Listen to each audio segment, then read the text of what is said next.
Pancasila. Belajar bergerak berbagi untuk negeri, kita menjalin kolaborasi. Belajar bergerak berbagi untuk negeri, demi bakti pada Ibu Pertiwi.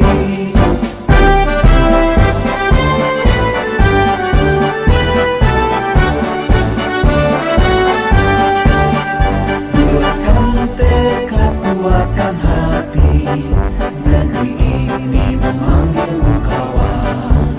Belajar bergerak berbagi untuk negeri, guru penggerak majukan pendidikan. Guru penggerak menghamba pada murid, kreatif rancang pembelajaran. Hargai potensi, tingkatkan prestasi, lahirkan profil pelajar Pancasila. Belajar bergerak berbagi untuk negeri, kita menjalin kolaborasi. Belajar bergerak berbagi untuk negeri, demi bakti pada Ibu Pertiwi. Belajar bergerak berbagi untuk negeri, kita menjalin kolaborasi. Belajar bergerak berbagi untuk negeri, demi bakti pada Ibu Pertiwi. Demi bakti pada Ibu Pertiwi.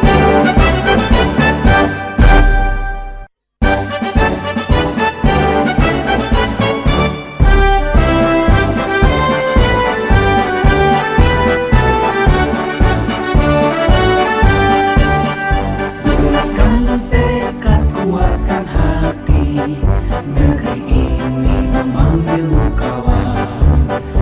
Belajar bergerak berbagi untuk negeri, guru penggerak majukan pendidikan. Guru penggerak menghamba pada murid, kreatif rancang pembelajaran. Hargai potensi, tingkatkan prestasi, lahirkan profil pelajar Pancasila. Belajar bergerak berbagi untuk negeri, kita menjalin kolaborasi. Belajar bergerak berbagi untuk negeri, demi bakti pada Ibu Pertiwi.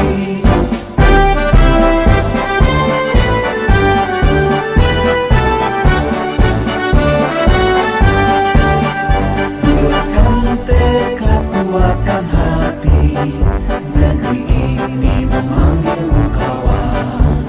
Belajar bergerak berbagi untuk negeri, guru penggerak majukan pendidikan. Guru penggerak menghamba pada murid, kreatif rancang pembelajaran. Hargai potensi, tingkatkan prestasi, lahirkan profil pelajar Pancasila. Belajar bergerak berbagi untuk negeri, kita menjalin kolaborasi. Belajar bergerak berbagi untuk negeri, demi bakti pada Ibu Pertiwi. Belajar bergerak berbagi untuk negeri, kita menjalin kolaborasi. Belajar bergerak berbagi untuk negeri, demi bakti pada Ibu Pertiwi. Demi bakti pada Ibu Pertiwi. Assalamualaikum warahmatullahi wabarakatuh. Alhamdulillah rabbil alamin wa bihi nasta'in ala umuri dunya waddin wa ala alihi wa sahbihi ajmain. Puji dan syukur mari sama-sama kita panjatkan kehadirat Allah Subhanahu wa taala, yang mana oleh Allah sudah memberi kita kesehatan sehingga kita dapat berkumpul untuk mengikuti acara sosialisasi ini. Kemudian salawat dan salam mari sama-sama kita sidangkan kemampuan Nabi kita Nabi Muhammad SAW yang telah membawa kita dari alam kebodohan ke alam yang penuh pengetahuan. Penghormatan saya kepada Ibu Kepala Sekolah dan penghormatan saya kepada seluruh Dewan Guru, Bapak Bapak Ibu semuanya. Tanpa memperpanjang mukadimah, langsung kita masuk ke acara kita pada hari ini, yaitu acara sosialisasi budaya positif pada UPTD SD Negeri 2 Pasangan.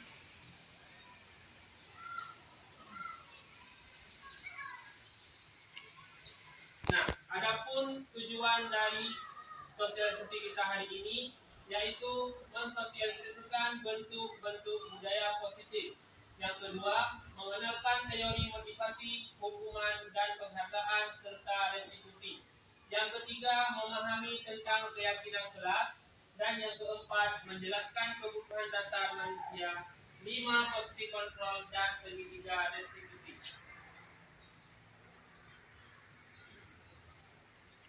Kemudian, Bapak Ibu, selanjutnya, sekolah diibaratkan sebagai tanah tempat bercocok tanam, sehingga guru harus mengusahakan sekolah jadi lingkungan yang menyenangkan, menjaga dan melindungi murid dari hal-hal yang tidak baik. Dengan demikian, karakter murid tumbuh dengan baik. Sebagai contoh, murid yang tadinya malas menjadi semangat, bukan kebalikannya. Murid akan mampu menerima dan menyerap suatu pembelajaran bila di lingkungan di sekelilingnya terasa aman dan nyaman. Selama seseorang merasakan tekanan-tekanan dari lingkungannya, maka proses pembelajaran akan sulit terjadi.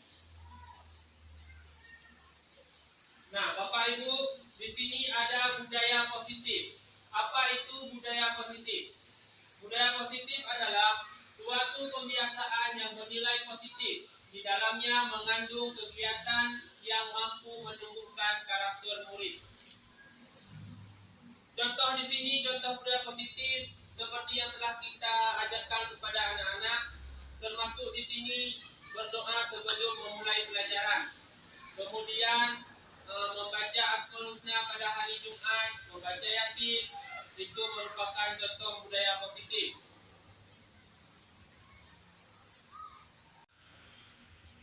Selain budaya positif, di sini ada disiplin positif. Disiplin positif dan nilai-nilai kebaikan. Disiplin positif yaitu sebagai bentuk belajar, kontrol diri agar dapat mencapai suatu tujuan mulia. Tujuan mulia di sini mengacu pada nilai-nilai atau prinsip-prinsip mulia yang dianut seseorang. Nilai-nilai tersebut dinamakan sebagai nilai-nilai kebajikan.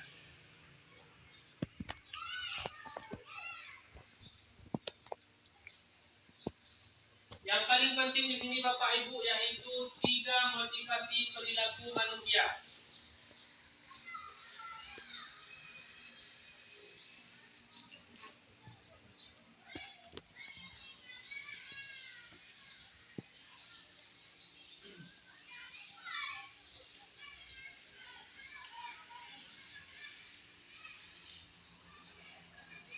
Nah, Bapak Ibu semuanya, yang paling penting di sini ada 3 motivasi perilaku manusia. Dalam buku Dale Garson, dia menyatakan bahwa 3 motivasi perilaku manusia yaitu yang pertama, untuk menghindari ketidaknyamanan atau hukuman. Yang kedua, untuk mendapatkan imbalan atau penghargaan dari orang lain. Yang ketiga, untuk menjadi orang yang mereka inginkan dan menghargai diri sendiri dengan nilai-nilai mereka percaya. Contohnya di sini, yang pertama misalnya, kita kasih contoh aja misalnya Pak Jamil. Nah, Pak Jamil datang ke sekolah setiap hari lebih cepat, tepat waktu datang ke sekolah. Nah, dalam keadaan Pak Jamil datang ke sekolah lebih awal, itu sudah ada 3 motivasi di situ. Yang motivasi pertama, jika Pak Jamil datang ke sekolah tepat waktu hanya karena takut dipecat atau takut karena sesuatu, itu merupakan motivasi untuk menghindari dari ketidakamanan atau hukuman. Kemudian yang kedua, jika Pak Jamil datang ke sekolah tepat waktu, dia hanya untuk mendapat penghargaan. Misalnya supaya dianggap sama kawan-kawannya guru teladan, atau supaya dihargai, dipuji-puji oleh guru lain. Itu merupakan motivasi perilaku manusia yang kedua. Kemudian yang ketiga, Pak Jajal di sini datang ke sekolah tepat waktu tanpa mengharap apa-apa atas kesadaran dirinya. Dia datang ke sekolah tepat waktu tanpa mengharap imbalan apapun, tanpa mengharap penghargaan dari orang lain. Itu merupakan motivasi yang ketiga. Nah, selanjutnya di sini Bapak Ibu ada hukuman, konsekuensi, dan restitusi. Hukuman, konsekuensi, dan restitusi itu ketiganya berbeda. Yang pertama hukuman. Hukuman yaitu sesuatu yang bersifat tidak terencana atau tiba-tiba. Anak atau murid tidak tahu apa yang akan terjadi dan tidak dilibatkan. Nah, contohnya di sini seperti ada seorang anak yang lupa membuat PR. Tanpa dia ketahui, langsung kita suruh dia. Karena tak buat PR, langsung post up 5 kali, spot jam 10 kali. Itu merupakan sebuah hukuman yang tidak terencana. Berbeda dengan konsekuensi. Konsekuensi di sini sesuatu yang sudah terencana atau sudah disepakati bersama, sudah dibahas dan disetujui oleh murid dan guru. Misalnya di sini murid tidak selesai mengerjakan tugas. Sudah dia ketahui apa itu hukuman jika tidak menyelesaikan tugas. Kemudian yang ketiga restitusi. Restitusi itu proses menciptakan kondisi bagi murid untuk memperbaiki kesalahan mereka sehingga mereka bisa kembali pada kelompok mereka dengan karakter yang lebih kuat. Nah, dari ketiga bentuk hukuman ini, hukuman yang paling baik kita gunakan sebagai seorang pendidik yaitu restitusi. Restitusi di sini maksudnya pada saat kita melerai anak-anak itu tidak menjadi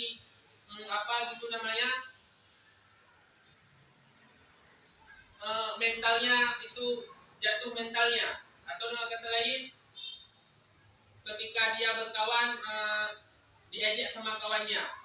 Nah, jadi dengan hukuman restitusi ini anak-anak tidak akan terjadi seperti itu. Mereka akan kembali kepada kelompoknya tanpa ada rasa beban. Nah, kemudian di sini Bapak Ibu ada keyakinan kelas. Mengapa keyakinan kelas? Mengapa bukan peraturan saja? Mungkin dulu kalau kita dalam sebuah organisasi itu ada peraturan. Namun di sini sekarang adalah dalam guru penggerak ada keyakinan kelas. Di sini diharuskan semua guru setiap kelas harus membuat keyakinan kelas. Nah, karena keyakinan kelas itu sebagai upaya-upaya yang dapat dilakukan dalam membangun budaya positif di sekolah. Bapak Ibu untuk membuat keyakinan kelas nanti Ibu bisa melihat contohnya di kelas 5A. Langsung saja kita masuk ke 5 kebutuhan dasar manusia. Di sini 5 kebutuhan dasar manusia. Yang pertama ada kebutuhan bertahan hidup. Kedua, kebutuhan untuk merasa diterima. 3, kebutuhan akan kebebasan. 4, kebutuhan akan kesenangan. Dan yang kelima, kebutuhan akan kekuasaan. Jadi kelima kebutuhan ini sangat dibutuhkan oleh anak didik kita, termasuk kita sendiri. Misalnya kebutuhan bertahan hidup. Tanpa rumah, tanpa makanan, tanpa kesehatan, tidak akan bisa bertahan. Begitu juga dengan kebutuhan untuk merasa diterima. Kadang-kadang ada siswa yang duduk bengong sendiri, tidak tahu berbuat apa-apa karena merasa tidak diterima oleh kawannya. Itu juga merupakan kebutuhan yang harus kita rasakan buat anak-anak. Kemudian yang ketiga ada kebutuhan akan kebebasan, kebutuhan akan kesenangan, dan kebutuhan akan penguasaan.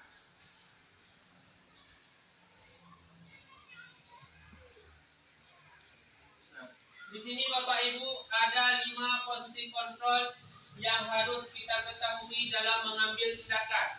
Jadi jangan hanya mengambil tindakan ketika ada murid yang melakukan kesalahan seenaknya saja. Jadi di sini ada 5 posisi kontrol yang harus kita ketahui. Untuk melihat 5 posisi kontrol itu, mari sama-sama sekarang kita menonton video biar lebih jelas.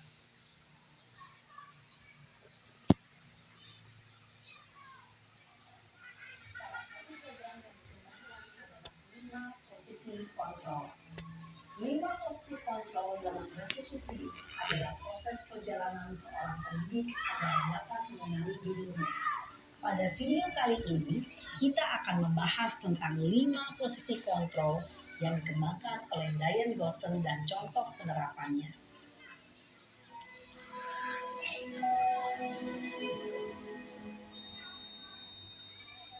5 posisi kontrol itu adalah 1. Posisi penghukum. 2. Posisi pembuat merasa bersalah. 3. Posisi teman. 4. Posisi pemantau atau monitor. Dan 5. Posisi manajer. Untuk lebih memahami kelima posisi tersebut, mari kita saksikan kasus Naren yang terlambat hadir 20 menit di sekolah dan melihat bagaimana kelima posisi kontrol dalam menghadapi masalah tersebut.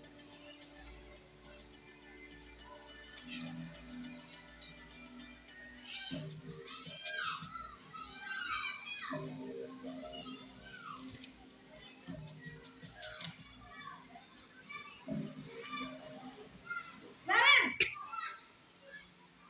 sini kamu. Selamat pagi, Bu. Selalu terlambat. Kamu deh, pasti terlambat. Maaf, Bu. Saya Apa?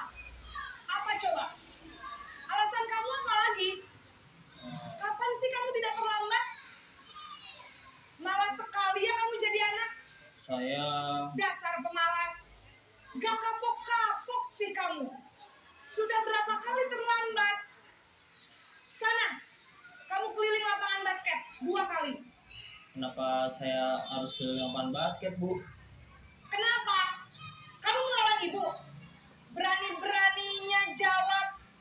Sudah terlambat, masih berani jawab pula. Sekarang, keliling lapangan basket 5 kali sekalian. Biar kapok. Cepat. Pergi sana ke lapangan basket.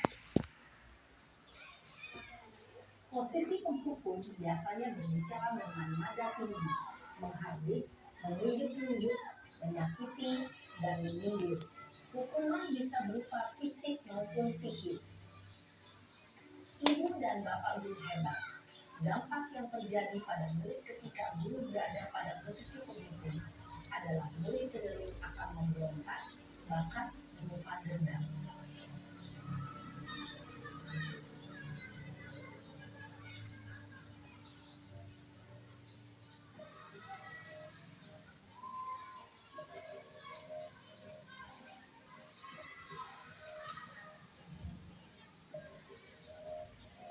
Naren,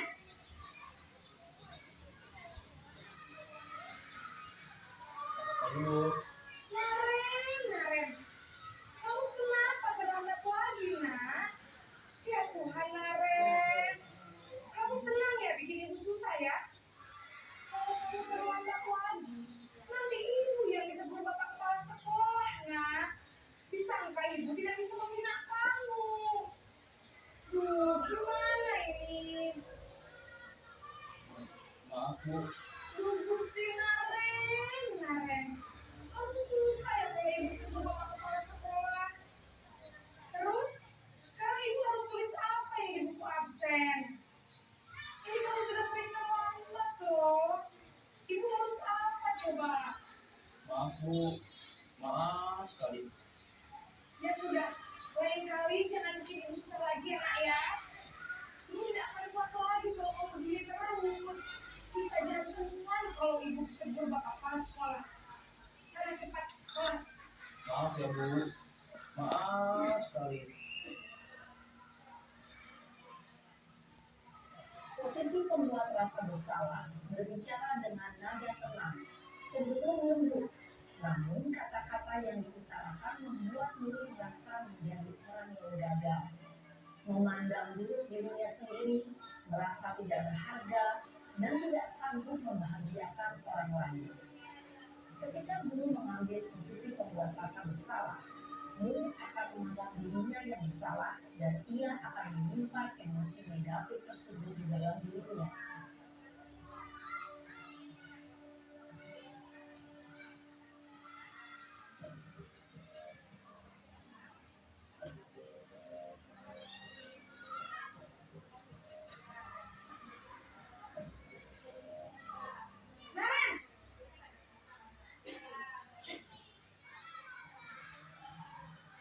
yuk. Wah, sudah jam berapa ini, nak? Terlambat lagi ya, sayang. Iya Bu, habis ibu saya lupa bangunkan saya Bu. Kamu malah menyalahkan ibu kamu. Kamu bukannya anak yang paling kencang. Kok terlambat sih? Iya Bu, saya memang terlambat bangun tadi. Jadi biarpun saya kencang, tetap bangun sejar Bu. Ya sudah sana. Nanti lain kali larinya lebih kencang lagi ya. Biar gak terlambat lagi. Bikin seneng ibu. Demi ibu. Bisa kan? Bisa lah Bu. Ya sudah sana masuk kelas. Ibu beresin urusan absen kamu. Kamu ini ada-ada saja. Dalam posisi teman, guru berbicara dengan nada suara ramah, akrab, cenderung bersenda gurau untuk menjaga suasana tetap santai. Murid akan merasa senang, aman, dan akrab dengan guru. Identitas yang tercipta adalah identitas sukses atau berhasil. Namun, perlu diingat, karena ini masih dorongan eksternal, maka ada faktor ketergantungan dari murid kepada orang tertentu. Di sini guru absennya, sehingga di lain waktu murid bisa berperilaku baik, namun hanya kepada orang-orang tertentu saja. Pak, Menghargai diri sendiri dan orang lain mungkin ya Bu. Setuju. Jadi, apakah kalian meyakini prinsip saling menghormati tersebut? Iya Bu, saya meyakininya. Apakah kalian bersedia memperbaiki masalah keterlambatan ini? Bersedia Bu. Bagaimana kalau akan memperbaiki masalah keterlambatan ini? Saya akan coba untuk tidak lupa menyetel alarm saya Bu. Baik, kalau kalian lupa menyetel alarm di rumah, ada orang yang kira-kira bisa bantu mengingatkan tidak? Ada Bu, nama saya Kak Emma. Ada lagi selain KM? Selain Kak Emma, ada ibu saya. Baik, jadi yang mengingatkan kalian adalah Kak Emma dan ibu saya. Kira-kira akan mulai kapan kalian? Setelah pulang sekolah, akan segera saya lakukan. Baik, jadi Naren akan setel alarm untuk bangun besok pagi dan akan diingatkan oleh kakak dan ibunda Naren ya. Ada lagi yang mungkin perlu dilakukan Naren agar tidak terlambat bangun lagi. Tidak ada Bu. Baik Naren, terima kasih untuk bersama kami. Sekarang kamu perlu kembali ke kelas belajar. Ya Bu, terima kasih. Posisi manajer adalah posisi kontrol yang disarankan untuk membimbing murid memiliki sikap disiplin yang positif, yaitu murid yang mandiri, bertanggung jawab, dan dapat memecahkan masalah. Tujuan dari posisi ini adalah agar murid dapat berefleksi atas tindakannya. Guru akan dengan tulus memberikan pertanyaan-pertanyaan bermakna, sehingga membuat murid dapat belajar dari kesalahannya dan mencari sebuah solusi untuk menyelesaikannya. Ibu dan bapak guru hebat setelah mengamati adegan kelima posisi kontrol tadi, ya, tentu posisi manajer. Posisi ini memang posisi ideal yang ingin diikuti setiap guru. Pada posisi inilah, guru dapat menerapkan disiplin positif dan berpihak pada murid, yang memerdekakan murid. Perjalanan seorang pendidik tentunya tidak mudah untuk sampai pada posisi seorang manajer. Namun, tujuan kita pasti, yaitu menciptakan murid-murid yang mandiri, merdeka, dan bertanggung jawab. Semoga penggambaran 5 posisi kontrol yang telah diperlihatkan ini dapat menjadi ajang refleksi bagi kita semua, agar dapat terus mengasah dan menerapkan disiplin positif yang memerdekakan murid. Mari terus berlatih dan bersemangat. Selamat menerapkan. Salam dan bahagia, Ibu dan Bapak Guru. Hebat.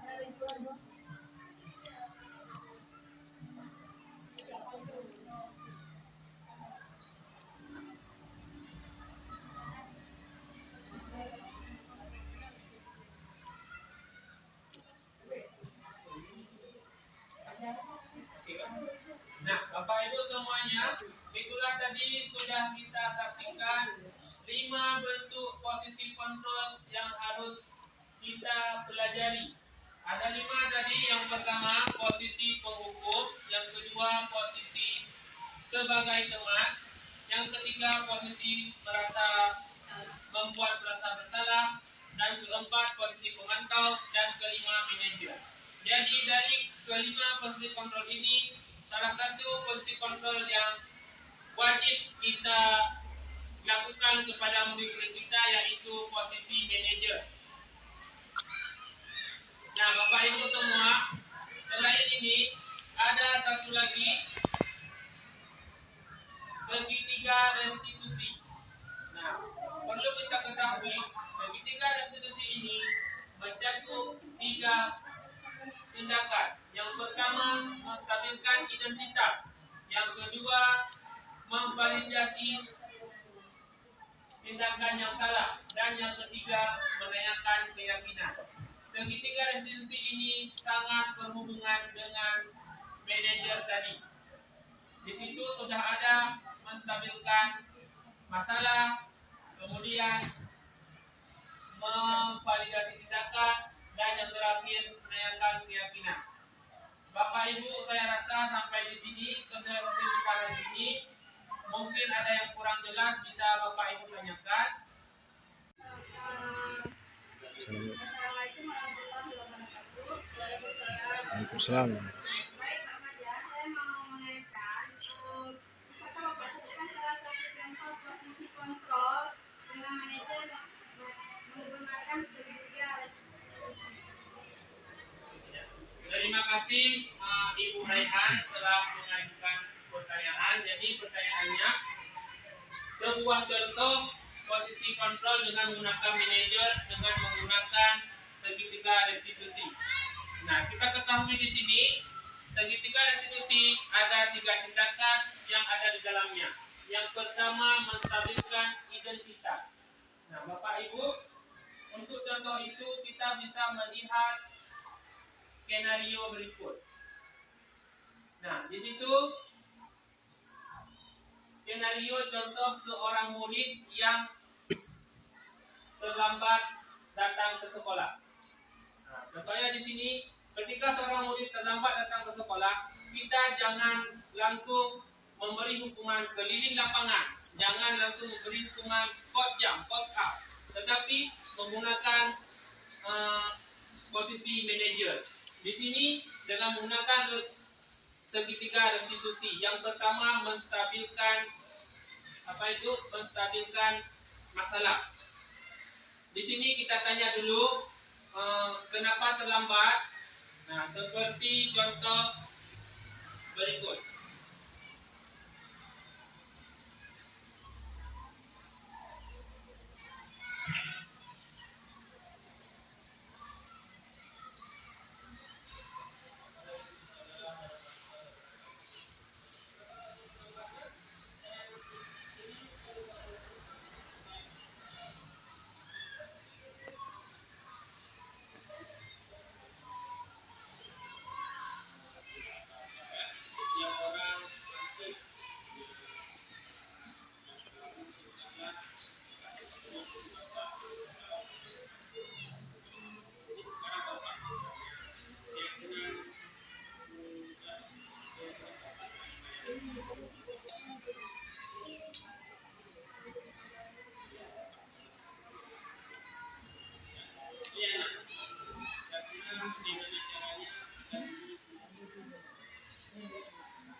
Semuanya, begitulah contoh posisi manajer dengan menggunakan segitiga restitusi. Ada yang lain Bapak Ibu? Jika tidak ada, kita cukupkan sampai di sini. Akhirul kalam saya ucapkan assalamualaikum warahmatullahi wabarakatuh.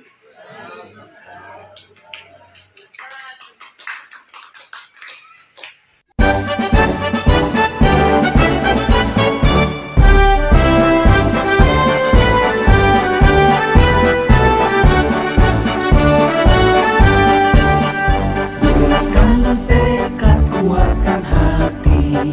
Negeri ini memanggilmu kawan. Belajar bergerak berbagi untuk negeri. Guru penggerak majukan pendidikan. Guru penggerak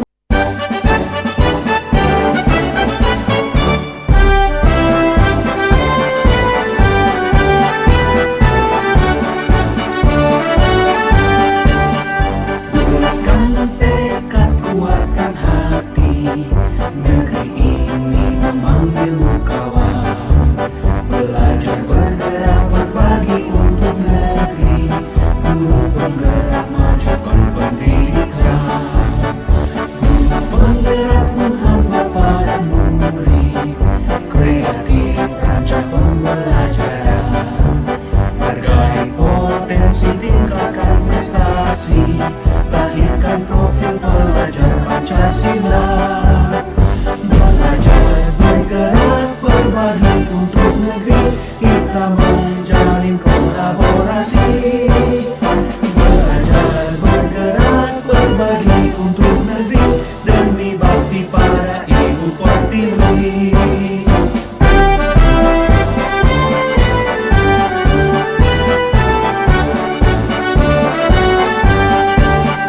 Bulatkan tekad, kuatkan hati. Negeri ini memanggilmu kawan. Belajar bergerak berbagi untuk negeri. Guru penggerak majukan pendidikan. Guru penggerak menghamba pada murid. Kreatif rancang pembelajaran. Hargai potensi, tingkatkan prestasi. Lahirkan profil pelajar Pancasila. Belajar bergerak berbagi untuk negeri. Kita menjalin kolaborasi. Belajar bergerak berbagi untuk negeri. Demi bakti pada Ibu Pertiwi. Belajar bergerak berbagi untuk negeri. Kita menjalin kolaborasi. Belajar bergerak berbagi untuk negeri. Demi bakti pada Ibu Pertiwi. Demi bakti pada Ibu Pertiwi.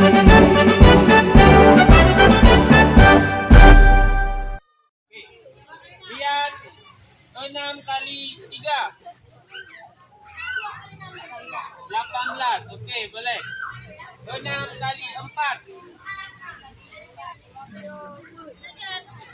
Oke. 6 kali 5.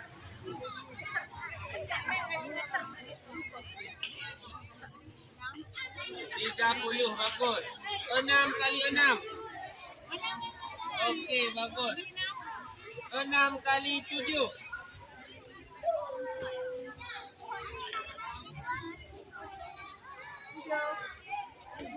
Apa? Oke. 7 kali 5. Oke. 7 kali 4.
tingkatkan prestasi, lahirkan profil pelajar Pancasila.